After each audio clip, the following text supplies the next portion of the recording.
अस्सलाम वालेकुम जी। सर ने टास्क दिया था कि कोर्स फाइल्स मैंने कलेक्ट करनी है सॉफ्ट कॉपी। तो फिर मैंने सर से रिक्वेस्ट की थी कि सर मैं इसका एक ऑनलाइन इंटरफेस बना देता हूँ जिसके थ्रू आप सारों के लिए आसान होगा इसको अपलोड करना। तो वो अभी हमारे पास यूनिवर्सिटी का डोमेन नहीं है, तो टेम्पररी तौर पे मैंने इसको होस्ट किया कोर्स फाइल्स डॉट मुराद डॉट पी एच डी पे। आप ये वेबसाइट ओपन करेंगे तो आपके पास ये वेबसाइट ओपन हो जाएगी और इसका रजिस्ट्रेशन पेज है, आपने रजिस्टर करना है। रजिस्ट्रेशन के दौरान आपसे ये आपका नाम, यानी मैं जो डाटा आपके सामने एंटर करूँ वही आप भी एंटर करेंगे।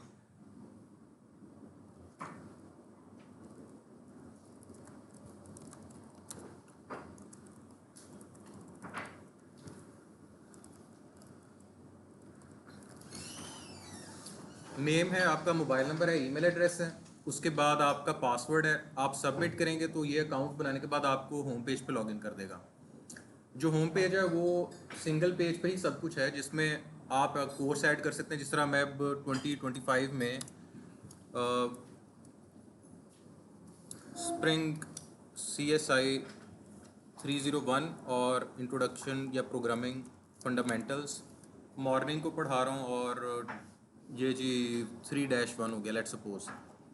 तो ये डाटा जो आपको ईयर वाइज, उसके बाद सेशन वाइज सारा मैनुअली इसलिए ऑप्शन दिए क्योंकि हाई प्रायोरिटी पे तो इस सेमेस्टर के डाटा का होना ज़रूरी है, लेकिन जो एनसेक है उसके लिए पिछले का भी होना ज़रूरी है। तो जो पिछले 2 या 3 बैचेस गुजरे हैं वो इन्फॉर्मेशन ताहिर साहब से मैं लेके आपके साथ ग्रुप में शेयर कर दूंगा। हमें पुराना डाटा भी चाहिए होगा, लेकिन हाई प्रायोरिटी पे करंट डाटा चाहिए। तो आप कोई भी जो आपके डोमेन या फिर आपके एलोकेटेड कोर्सेज हैं, आप उनका डाटा यहाँ पे सेव करेंगे। जब आप सेव कर देंगे तो आपके पास यहाँ पे ऑप्शन आ जाएगी।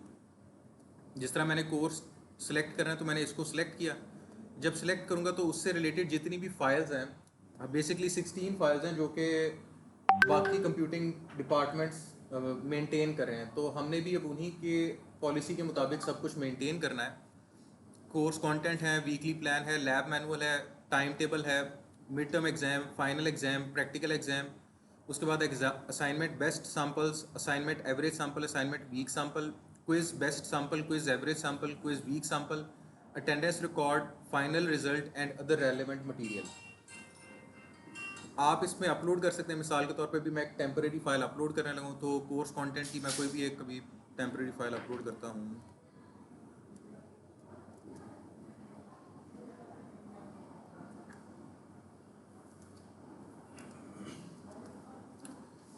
आप फाइल अपलोड करेंगे तो वो प्रोग्रेस शो करेगा, और जो फाइल अपलोड कंप्लीट हो जाएगी वो ग्रीन हाईलाइट हो जाएगी।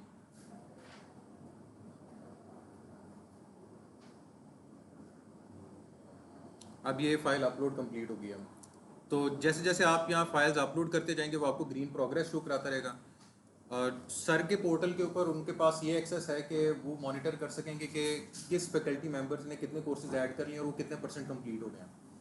तो आप बाद में यही फाइल्स अगर आपने डाउनलोड करनी हो तो आप डाउनलोड भी कर सकते हैं अपने रेफरेंस के लिए, या फिर एनसेक को अगर हमने प्रेजेंट करना तो हम यहीं से डाउनलोड कर लिया करेंगे। तो ये सारा पोर्टल का इंटरफेस है। सर एक 8वें सेमेस्टर को बायोइन्फॉर्मेटिक्स में पढ़ा रहा हूँ, वो सिर्फ प्रैक्टिकल का कोर्स है। सही है। उसमें ये 16 फाइल्स तो पॉसिबल नहीं होंगी। उसमें फिर अगर कोई मिस हो जाएगी तो फिर भी डाटा अपलोड हो जाएगा या सर ये सारी जो आप फाइल, हाँ जी, जो आप फाइल्स अपलोड करें वो ग्रीन हो जाएंगी। ठीक है। जो आप नहीं कर, यानी आपके सिनेरियो में वो अपलोडेबल नहीं है या रिक्वायर्ड नहीं है तो आप नहीं करेंगे। ठीक। जिस तरह आप लैब बहुत सारों की नहीं है जी। तो फिर आप लैब मैनुअल नहीं अपलोड करेंगे, लेकिन जिनके कोर्स कोड में लैब है तो वो तो उन्हें करना पड़ेगा। तो इस जब ये अपलोड होगी तो अब ये अगर इसे क्लोज कर दें इस विंडो को तो ये हाँ जी, अब डेटाबेस वहाँ सर्वर पे सेव है। ठीक। मिसाल के तौर पर मैं एक और कोर्स ऐड करता हूँ तो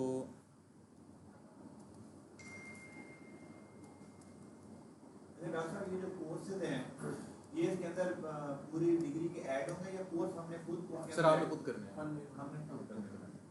मतलब उसके लिए कोई फॉर्मेट जैसा कि आपने CCC-306 लिखा है, कोई बंदा अगर CCC स्पेस 306 वो उससे कोई इशू नहीं होगा। ये फॉर्मेट सर जब आप एक दफ़ा डाटा एंटर करने लग जाएंगे ना, जी तो मैं जो यहाँ पे पहले से एग्जामिनेशन को डील कर रहे हैं उनके स्टैंडर्ड फॉर्मेट को देख लूँगा और मैं फिर मैप करवा दूंगा। हाँ जी, वो करवा तो आपकी मैपिंग हो जाएगी, सर के पोर्टल पे उनको क्लियर इन्फॉर्मेशन मिलेगी।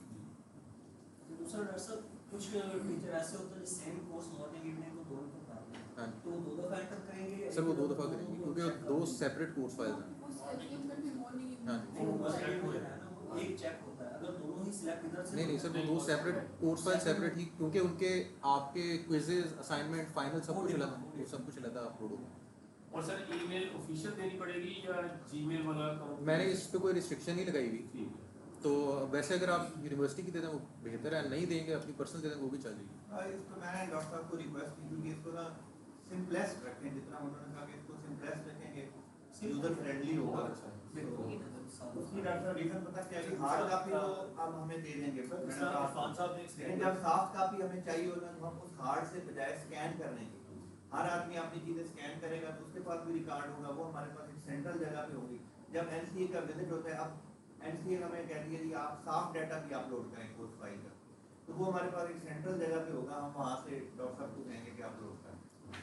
पहले यही यानी जब सर ने टास्क दिया था, मैं ना यूनिवर्सिटी का पोर्टल देख रहा था, उन्होंने ये कोर्स कंटेंट का टैब दिया लेकिन अपलोडिंग की ऑप्शन नहीं दी हुई, जिसकी वजह से हमें अब ये ज़रूरत है कि हम इसको यहाँ मेंटेन कर लें।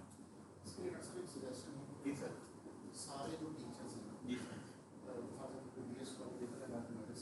कोर्स कंटेंट्स का बना ले टेम्पलेट, सारे उसी को 90% मिलता जुलता कोर्स कंटेंट्स का सबकी एक जैसी यूनिफॉर्मिटी में उनके जब आपने एक कॉन्सेप्ट को प्रेजेंट करते हैं तो ऐसा हो कि किसी के कोर्स कंटेंट्स पैराग्राफ कुछ सर, वो किसी ने बड़ा आपकी सजेशन सर बड़ी एक्सीलेंट है, क्योंकि ऑलरेडी हम वो अपने जो कोर्स कंटेंट है ना व्यूअर से गुजारते हैं कि बोर्ड ऑफ स्टडीज 16 फाइल हाँ जी फॉर्मेट्स करके आ जाए। एक फॉर्मेट सबका एक आपस में कंसिस्टेंसी हो। बेसिकली वो कह रहे हैं कि यहाँ पर टेम्पलेट फाइल्स पड़ी हूँ, वो डाउनलोड की उसी को फिल किया अपलोड कर एक कोर्स कंटेंट्स के लिए तो डीएस वाला हो गया, सारे लोग करें, बाकी 15 फाइलें और भी है ना, उन सबका फॉर्मेट एक जैसा हो ताकि हमारे प्रोग्राम का जो डाटा अपलोड किया जा रहा है एक कंसिस्टेंट यूनिफॉर्मिटी के हाँ साथ। बड़ी जबरदस्त एक चीज़ इसमें ये है, तो दूसरा ये कि पीडीएफ सब लोग और सर मैंने सर इसमें ये रिस्ट्रिक्शन नहीं रखी पिक्चर करते हैं सर, इसमें फाइल अपलोड में ना यूनिफॉर्मिटी हो कि पीडीएफ या जेपीईजी आपस में तय करते हैं। मेरा ख्याल है पीडीएफ इस टाइम मैंने फाइल टाइप की कोई रिस्ट्रिक्शन नहीं रखी, आप अगर पीडीएफ देंगे तो मैं पीडीएफ रख दूंगा। मेरा ख्याल है पीडीएफ होना चाहिए होगा ना कि मैंने कोर्स के डाटा अपलोड किया है, वो भी मैंने फॉर एग्जांपल जैसे असाइनमेंट्स है ना, हाँ जी। स्टूडेंट की चेक की हुई तो मैंने उसका फोटो बना के अपलोड कर दिया, किसी ने पीडीएफ कर दिया, तो जब उनको जाएगा तो आपको डाटा के अंदर यूनिफॉर्मिटी प्रेजेंटेशन की नहीं तो Segregation। आई थिंक एक जैसा ही सब होगा। ये बड़ी और डॉक्टर साहब ये टाइम टेबल वाला तो सेंट्रल ये आप पोर्टल से ही अपलोड कर देंगे, जो पोर्टल वाला आपका। जो हमारे पोर्टल वाला हाँ जी। ठीक ये जो आपको फाइल आती है टाइम पे वो फाइल ये देखिए सर डॉक्टर टाइम टेबल तो ओवरऑल हमारे पास पूरे डिपार्टमेंट का भी है। मकसद ये नहीं है कि हम पूरे डिपार्टमेंट का अपलोड करें। फॉर एग्जांपल मैं कोर्स पढ़ा रहा हूँ ना, तो मेरा वो जो स्पेसिफिक कोर्स का टाइम टेबल है वो मेरी कोर्स फाइल में होना चाहिए। आपने सिर्फ अपना वो पार्ट लगाना है हार्ड कॉपी में, वही आपने इधर अपलोड करना है।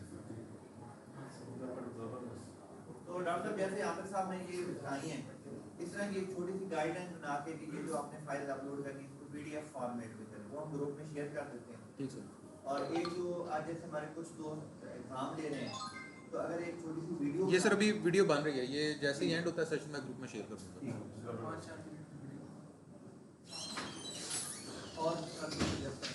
और कोई किसी का सवाल? क्रेडिट्स जो है वो जो हमारा सिंपल फॉर्मेट है उस फॉर्मेट नहीं होना चाहिए सर ब्रैकेट। हाँ जी, अभी आपको ऑप्शन इसीलिए दिए कि आप एक बार टाइप कर दें, जब मेरे पास डाटा आना शुरू हो जाएगा ना तो दरमियान में मैं मैपिंग कर दूंगा। इसके अगले वर्जन में फिर वो ड्रॉप डाउन में ही मैं डाल दूंगा, या मोस्ट प्रोबेबली कि शाम तक ही आपको ड्रॉप डाउन में ही मिल जाए। अभी डॉक्टर फ्लेक्सिबल है ना, किसी ने डैश के साथ लिखा, किसी ने बगैर डैश के हाँ साथ जी। लिखा। वो जब सारा डाटा वो कह रहे हैं मैप करेंगे तो सारी यूनिफॉर्म हो जाएगी। हाँ जी। अभी हमारे लिए ज़्यादा ये है कि आपने जैसे भी लिखा वो एक्सेप्ट कर लेगा। हाँ जी। इवन जिस तरह अभी सर ने कहा कि पीडीएफ, तो वो एक अच्छी सजेशन है कि पीडीएफ हो, लेकिन उससे ना एक आप लोगों पे एक्स्ट्रा बर्डन आ जाएगा कि आपको पहले कन्वर्जन भी करनी पड़ेगी। तो एक बंदे के लिए अपना करना इजी है, तो सारा इकट्ठा हो जाएगा ना पूरे प्रोग्राम का, उसके लिए करना मुश्किल है। डॉक्टर साहब सर, इसमें वो वाला ऑप्शन भी हो सकती है कि आप अपलोड बेशक जेपीजी करें या वर्ड करें, डाउनलोडेबल सिर्फ पीडीएफ में। नहीं सर, वो नहीं होगा वो, क्योंकि वो फिर मुझे सर्वर साइड पे ना प्रोसेसिंग पावर लगवानी पड़ेगी। ये जो मेरे पास इस टाइम सर्वर है ये यानी मेरी अपनी वेबसाइट का है तो बहुत हाई फाई है, लेकिन ये इतना है कि आप मेरे पास स्टोरेज अनलिमिटेड है, तो जितने भी आप डाटा अपलोड करेंगे वो क्योंकि मौजूद पोर्टल रहेगा। से जैसे हम डाउनलोड करते हैं तो उसमें पीडीएफ की ऑप्शन आती है, हमें उसी में करना है। वो तो सर सिस्टम जनरेटेड है ना, यहाँ पे तो आप वही फाइल डाउनलोड करेंगे जो आपने अपलोड की होगी। डॉक्टर साहब इसमें ऐसे भी होगा कि अब हमारी स्प्रिंग सेमेस्टर 2025 में पूरी फैकल्टी का डाटा आपके पास तो आ गया, तो सारा कलेक्टिवली डाउनलोड हो जाए, हाँ जी। हम उसको एक अपना चेयरपर्सन ऑफिस में हिसाब काफी मेंटेन हाँ जी, हो सकता है। ताकि वो ये है कि हमारे पास जब भी आप उस टास्क हैं वो आगे लिखते हैं तो उन सेमेस्टर का रिकॉर्ड जो है ना वो अवेलेबल हो हाँ जी सर, ये हो जाएगा। हो जाए। जिस तरह आपके लिए डैशबोर्ड है वहाँ पे एक डाउनलोड का बटन बन जाएगा, वो फिर सारा इकट्ठा करके डाउनलोड कर देगा। हाँ, ये क्वेश्चन था कि ये 16 फाइलें एक एक डाउनलोड करनी पड़ेगी या इकट्ठी एक तक बन जाएगी? अगर सर आप कहते हैं ना कि ये, लेकिन फिर उसमें प्रोसेसिंग पावर लगी, वो सर्वर साइड जिप करना पड़ेगा। या हर कोर्स के लिए 16 जो- फाइलें एक एक डाउनलोड करनी चाहिए। अगर मैं डाउनलोडिंग की बात करूँ तो डाउनलोडिंग की एक्सेस मैं सर को दे रहा हूँ, क्योंकि सर जब इस कंपाइल डाउनलोड करेंगे ना तो वो फिर प्रोसेसिंग उनके लिए इस्तेमाल हो जाएगी। ये मैं आपको भी इंडिविजुअल ऑप्शन दे सकता हूँ कि आप सारे कलेक्टिवली डाउनलोड कर सकते हैं, लेकिन अगर वो हर ऑलरेडी जगह, सबके पास तो ऑलरेडी है। सिर्फ उनको हाँ जी, हम भी ये हाँ कह रहे हैं, जी। सिर्फ उनको जरूरत है। हाँ जी ये ना कि वो क्योंकि जो बंदा अपलोड कर रहा है वो अपने पास डाटा अपना पड़ा नहीं है। बिल्कुल, और वो इंडिविजुअल फाइल डाउनलोड भी हो सकती है। जिस तरह अब ये एक अपलोड है तो आप इसको फिर डाउनलोड भी कर सकते हैं, वही फाइल डाउनलोड हो जाएगी, ये फाइल डाउनलोड होगा।